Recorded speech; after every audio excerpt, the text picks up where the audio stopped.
Hello and welcome. You're listening to the It's All in the Cards podcast, a horror fiction podcast where all questions are welcome, but you may not like the answers. Some material may not be suitable for all audiences. Listener discretion is advised. We walk over the threshold, and I am hit with an odor so foul, it stops me in my tracks. Never have I ever smelled sickness and filth like this in my aunt's house.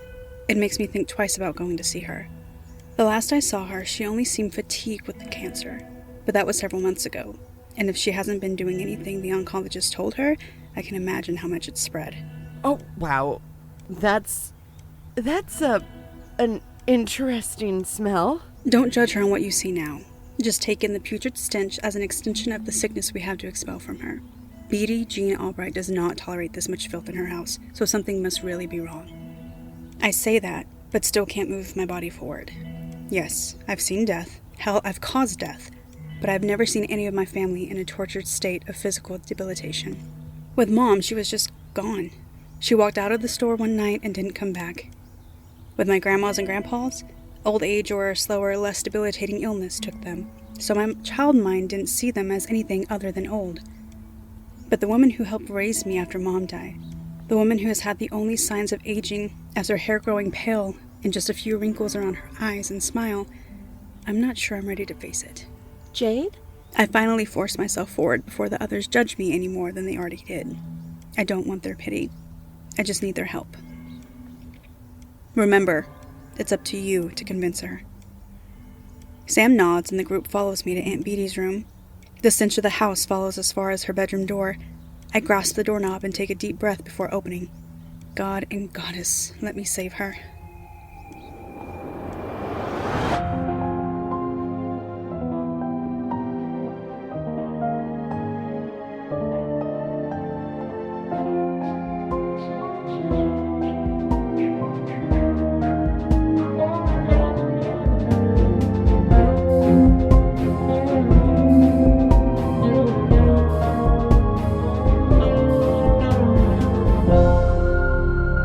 It's All in the Cards podcast, episode 7, The Kids Are All Wrong.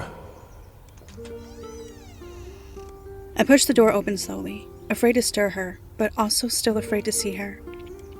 Finally, it swings wide enough, I see her lying on the bed. Multiple blankets are thrown over her, only her white, wild curls visible through all the layers, though I know somewhere under that hair her nose would still be out from beneath the blankets. Neither one of us likes tucking our head beneath the blanket. Too easy to suffocate that way. Aunt Beattie? For a split second, I think we're too late. But then the blankets stir as she lifts her head to see who has come. She sees it's me, but the rest of the group is hidden by the door. She settles her head back down as if to ignore me. You finally come to see me off then, Jade. Oh, don't be dramatic. I wouldn't let you slip so easily off into eternity. No, we're here to help. We? I push the door open the rest of the way and step into the room. The group enters behind me. Aunt Beattie sits up, but the blankets don't follow her. Her curls fall across both shoulders and hide most of her upper body, but I can see she's still in her nightgown. I bet she hasn't changed clothes in a few days. And she's lost weight. She's always been tall and thin, but now, it's like there's no muscle beneath that pale skin. Aunt Beattie watches as the rest file in, not amused. You know I don't like strangers in my house, Jade.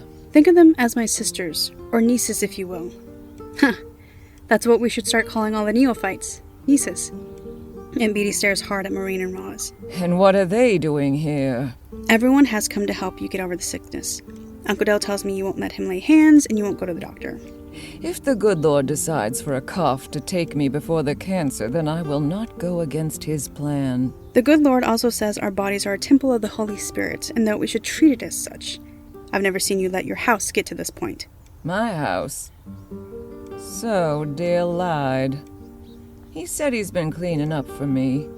I thought I smelled it, but he said it was just a dead possum outside the window. He hadn't moved yet. That stops me. How long has it been since you left this room, Aunt Beattie? She frowns, realizing what she said. I'm fine. If you believe a word that comes out of Dale Albright's mouth, I'd say you're not fine at all. Well, it's my business if... I rush to Aunt Beattie's side as it sounds like she's coughing up a lung. I grab the glass of water on her bedside table and hand it to her. She finally catches her breath long enough to sip. I lay the back of my hand on her forehead. She's burning up. Listen, I'm either hauling you to the doctor or you're going to let us lay hands. She scowls as she takes another sip. You lay hands? Now that's a sight I didn't think I'd live to see. Well, not lay hands the way you would, but we'd at least knock the pneumonia out of your lungs, or whatever it is that's gone undiagnosed and untreated. I didn't take the radiation therapy the doctor wanted. What makes you think I'll take any other treatment? Well, if you won't take treatment, then you'll take our healing. I won't do no such thing. God's plan... Oh, get off that righteous high horse, Beattie Jean Albright. You know not a soul on earth knows what the God's plan is for any of us. The three girls step closer to the bed. Please, Miss Beattie, let us help you. There's no reason for you to go out like this. Not when we could help. She's right. Your work isn't done here yet. I don't know any of the God's plans, but I do know you're still needed here. You three think you can help me? Don't underestimate the nieces, Aunt Beattie. You ought to know better than anyone. Aunt Beattie tidies her blankets as she hunkers further down back into her sleeping position. If you do this, you don't do it by calling upon your false god. Oh, for the love of... Roz raises a hand in front of me. We can do that, Beattie, if your brother is willing. Beattie nods.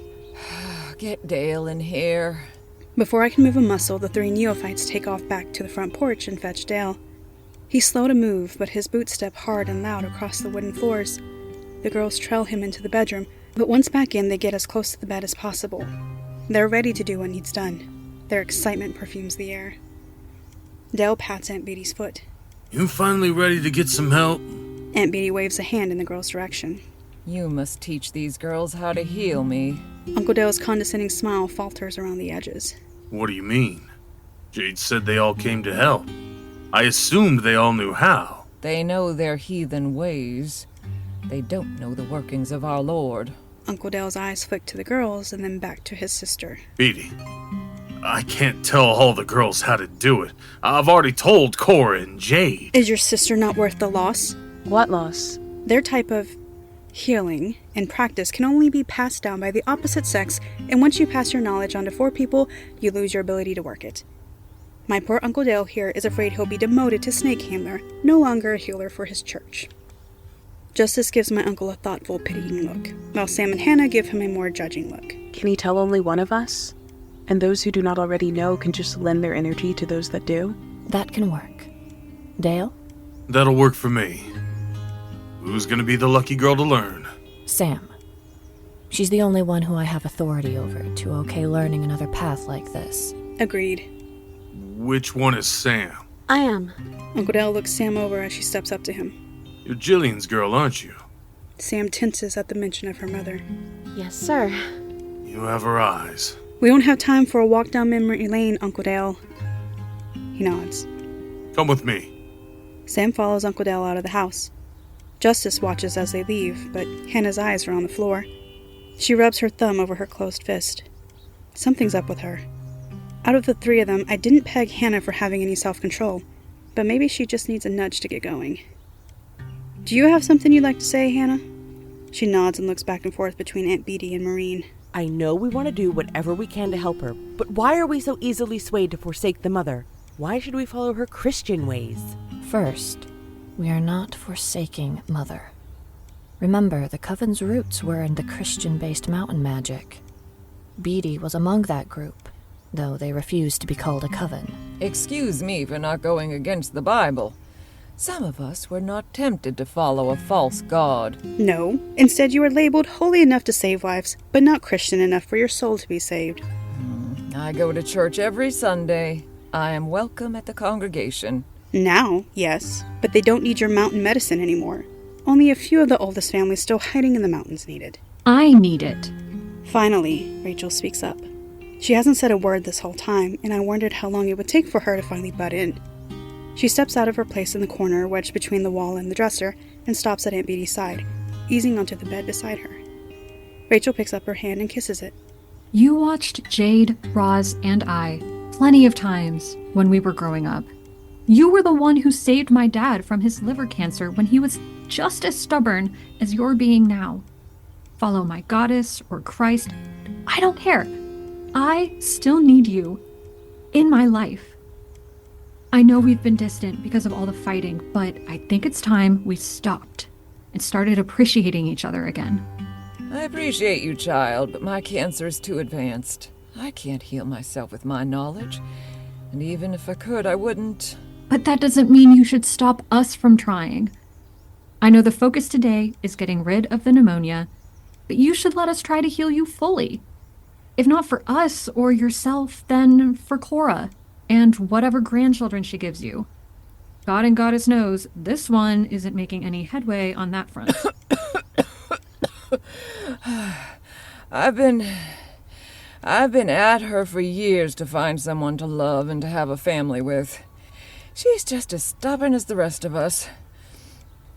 I'm standing right here.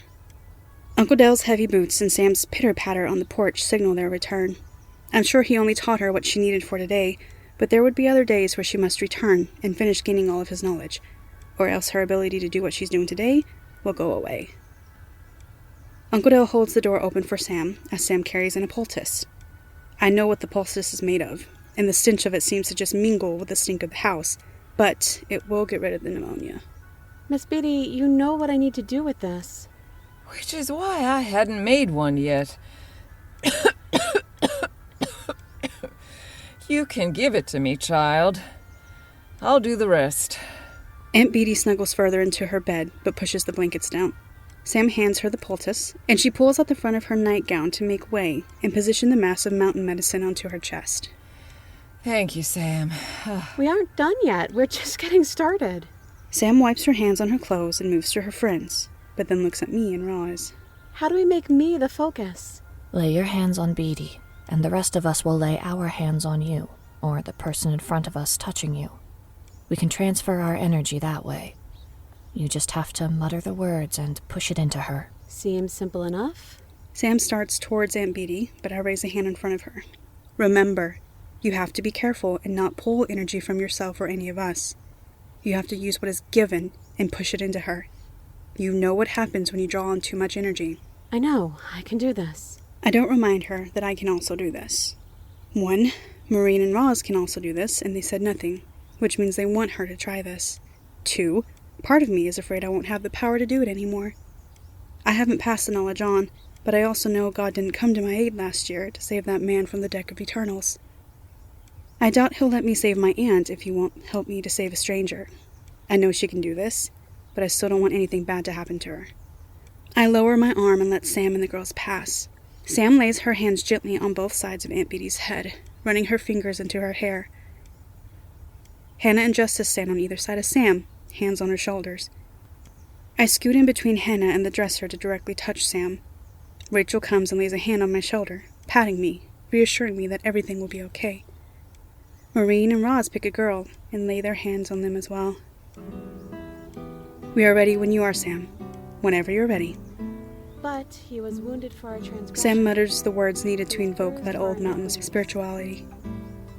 The magic that ran in the rivers, down the hollers, and into a modern valley that had no appreciation for its miracles. A mix of Christian faith in Jesus Christ with the craft of green magic and miracles. We lower our shields and raise our energy, pushing it forward through our bodies and hands to the person we're touching.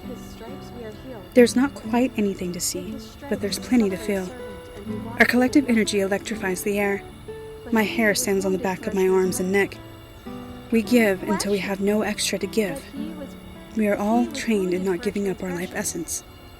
I just hope Hannah and Justice have the handle on it that they think they do. I peer down over Sam to see Aunt Beattie. Her face is fuller, the glow of life returning to her cheeks, though not back to full strength. I'd say the immediate sickness is gone, but there's no way to really tell about the rest of it.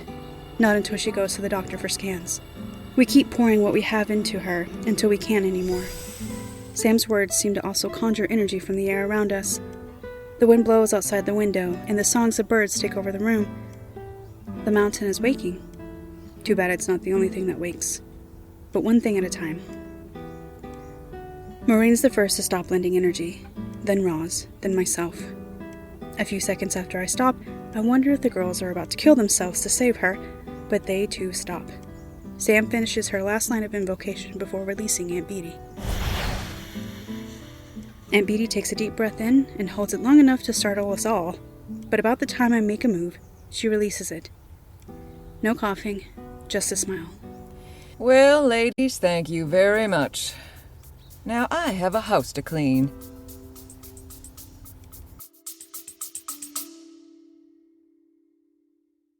Are you an avid country music listener?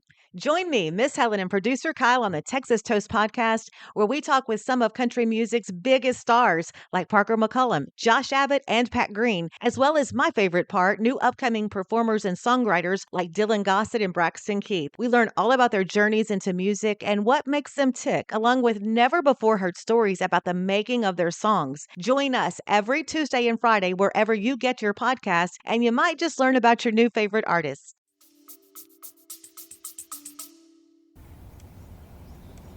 We stay long enough to help her tidy up her house. I agree with Roz and Maureen that cleaning would serve as a symbolic house cleansing to try to keep the sickness out. The girls are happy to help, while I feel like I'm 16 again doing chores for an overbearing aunt. But I'm happy we're able to help the old lady. It's still early evening by the time we finish, and Beattie kicks us all out, but I'm exhausted. The combination of the laying of hands and deep cleaning the house has left me aching to my bones. So much so that I have to drag myself up the stairs to get home. I forego any kind of nighttime routine and fall into the couch, asleep in minutes. The next morning, I wake with a crick in my neck from the couch and a deep ache in my shoulders from wiping windows and sweeping floors. But I deal with it happily, knowing that Aunt Beattie is better. Not healed, damn her, but I can handle better for now. I make my way downstairs and open the shop, greeting the morning usuals who are jonesing for their coffee. When Sam comes in after school, she looks as tired as I have felt all day. Deep circles under her eyes showing her exertion from yesterday. She heads straight for the coffee, making a fresh pot for herself. You look like you've been hit by a bus. Ugh, right back at you. I turn away to hide my smile. I'm beginning to enjoy her sassiness, despite myself. I almost look forward to the afternoons when she gets to the shop. Sam's pouring herself a large cup of black coffee when the bells over the door announce that we are not alone. A tall man with curly hair stands at the doorway, his eyes wide, taking in the store before landing on me. Hi. I need help. Do you do tarot readings? I glance over at Sam, who shakes her head over the coffee. Clearly she is not in the mood to take on this case. Yes, I'm Jade. I own this shop. Do you need a reading? I think so. I need some help, that's for sure. I gesture for him to follow me to the reading room. What's your name? I'm Jordan. I really hope you can help me. I don't know what to do anymore. He passes through the vervain with no signs, so I don't think he's dangerous. Still, his wild eyes unnerve me. He is constantly looking around him, as if he expects someone or something to jump out of the corner and grab him. Why don't you tell me what's going on first? I sit down in my seat and pull out a deck of cards, setting them on the table between us. I want to hear what's bothering him before I start laying out the cards. Someone is following me. Who? Is it someone you recognize? Yes, but only because I keep seeing them. Them? So more than one person's following you? He nods, leaning forward to see through the doorway into the store. I try to reassure him by laying a hand over his on the table, but the contact makes him jump and pull back. No one else is in the store, and we will hear the bells as someone comes in. Why don't you tell me about these people that are following you? I don't think they're people. They look like people, at least at first, but then you get a real look at them, and there's no way that they are. What's wrong with how they look? Their eyes. Their eyes are all black. No iris, no whites, just black. I go still and my heart races. I've heard of this. Can it be? Have I finally found someone who's seen them? How old are they? His eyes stop jumping around and he focuses on me, understanding crossing his face. You know they're children. You know them. You know who I'm talking about. I shake my head. I've never heard a first-hand account of black-eyed kids before, but in all of the second and third-hand tales, the kids only visit once and then leave the person alone if they're rejected. This is definitely unusual. No, I don't know them, but I've heard stories of black-eyed kids. So is it true? These children with the black eyes have been following you? He nods again, body still tense in his chair. Why don't you tell me about the first time you saw them? It was just after work a few weeks ago. I parked as far from my building as I could because I've been trying to make myself walk places a little more. So while everyone else left the office and got into their cars right away, I had a bit of a walk to mine. That's when they came up to me, just as I was taking my keys out of my pocket to unlock the car. They startled me at first because I didn't hear them walking behind me. I thought maybe they were just nervous about talking to a stranger though, you know? I turned to look at them, and it's these two blonde boys, probably around 8 and 12, standing right behind me with their heads down. The oldest one, he asked me if he could use my cell phone. He said they needed to call their parents to give them a message. That struck me as odd right away, because he didn't say they needed to call to get a ride or anything like that. He said he needed to give their parents a message. When I hesitated, they took 2 steps towards me. And I don't mean that they just walked closer, I mean they took 2 synchronized steps closer. It was like they were attached at the joints. It was so simultaneous. Yes. They tried to ask again, and this time they looked up at me together. That's when I saw their eyes. The black holes that they were seeing out of. There's no way that's human. Just looking at them filled me with this dread. Like when you fall in a dream and you know there's no way you'll be able to save yourself. It's like I knew I was dead just as sure as I knew I was standing there. I yelled at them to go away, to leave me alone. I kept an eye on them as I unlocked my car and opened the door, only turning away when I absolutely had to get in. By the time I slammed my door shut and locked it, they were at my window staring at me with those empty eyes. I peeled out of the parking lot, not caring if I accidentally hit them on my way. Did they follow you out of the parking lot? No, they just stood where they were. I thought it was a creepy one-off encounter, but then I saw them again. I look up at him and nod. I can imagine he wanted to pretend it was just a single incident. Nobody expects a supernatural to come back. Tell me about the next time. The second time was when I stopped at the bank a few days after they stopped me at work. I was waiting in the drive-thru line to deposit a check, and I heard a knock on my window. When I looked up, it was them again. The same 2 kids, with a third little girl who looked just like them. All 3 looked at me with their black eyes and smiled like they'd won some kind of game. Before they could say anything, I screamed and pulled out of the drive-thru. I almost hit the car behind me when I backed up, but I had to get away from them. I pick up the deck and begin shuffling, thinking over his story. And was that the last time you saw them? He shook his head, and the spot on my side suddenly starts to itch. I press my elbow into it as I gesture with my other hand for him to go on. This last time was the final straw. They came to my house. My wife and I were in the kitchen cooking dinner when the doorbell rang. I was turning the steaks, so she went to answer the door. I didn't hear their voices, but I heard my wife tell them to hold on a second, and then she was back, telling me the door was for me, and asking if I had bought some popcorn from the Boy Scouts or something. My stomach sank, but I still went to see for myself. I don't know how they knew where I lived, but there they were, on my doorstep, as if someone had invited them. It was the 2 boys again this time, and as soon as I opened the door, they looked up at me with those black eyes and said they had to give me a message. They said I had to help them, that they needed me. They were smiling the whole time. What did you do? I told them to get off my property and shut the door in their faces. Then I took my wife and we went to a hotel. I couldn't stay in that house knowing that they knew where I was. I nod, keeping quiet about the fact that if they could find him at home, they could definitely find him at a hotel. That information wouldn't be helpful right now. Let's see if the cards can help us figure out what they want. Maybe it can make them go away. I flip over the first card on the deck, revealing the image of a young man with a sword. I give him a tight smile as I explain the card. The Page of Swords. This represents the kids themselves. A young person who deals in power, who likes to send messages and spread gossip. So they really do have a message? Is it for me? I don't know. It may be for you, or you may have been chosen to deliver the message. Turning over the next card, I hold back a cringe. There on the table is my own face, painted in the regalia of the High Priestess. Well, that confirms it. The message is not for you. How do you know that? I hold up the card next to my head, allowing him to see the similarities next to each other. Because this card is mine, the message must be as well. I thought all of these cards were yours. Yes, but tarot practitioners usually have a heart card, one that represents them. The High Priestess is mine, and she only shows up when something is clearly about me.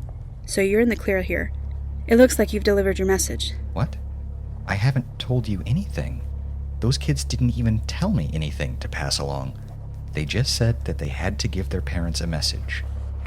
Are you a parent to these black-eyed kids? Absolutely not. But black-eyed kids are said to be the children of the devil, and if they have a message for me, I already know what it is. Consider yourself freed from them. He looks at me skeptically. I understand. I wouldn't believe me either. You want proof? Here's the message. I turn over another card, and there, in all of their glory, are the lovers. Intertwined limbs and strategic foliage cover their naked bodies, and I fight the heat that comes to my cheeks. It's not embarrassment. It's rage. How dare he assume that I would come back to his partnership, that I would end my preferred isolation in order to return to his fold. Fuck the devil and everyone who works for him. I am so tired of his shit. See? The devil is just trying to woo me. I've received the message, so you're in the clear. I won't even charge you for a delivery. He moves to stand out of his chair, but settles down. What if they come back? Then I'll give you another reading for free, as it would mean I've clearly made a huge mistake. But they won't be back. I guide him out of the reading room and out of the store, avoiding Sam's watchful gaze from behind the counter. As soon as the door closes behind him, she speaks up. We need to talk about this. I don't turn to look at her. It's clear that she heard the reading, and very likely has some questions. But something tells me she doesn't mean just the reading, that she knows more than I want her to. Slowly, I turn the open sign to closed. What do you want to know?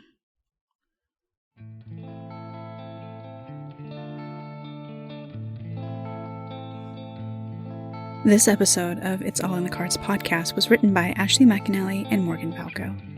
Theme music by ThaArsonist and performed by Veronica Stonebreaker. Featuring the voice talents of Ashley McAnelly, Nichole Doolin, Atticus Jackson, Nikolle Goodnight, Braeden Wilson, Journey Brown-Saintel, S.H. Cooper, Jessica McEvoy, and Fern Maye. Don't forget to check us out on Facebook and Instagram at It's All in the Cards podcast or on Twitter at It's All in the Card. You should also check out our bonus content at our Patreon page, including the Patreon exclusive spin-off series, The Deck of the Eternals. Part 2 out now. It's All in the Cards podcast is not suitable for all listeners. Discretion is advised.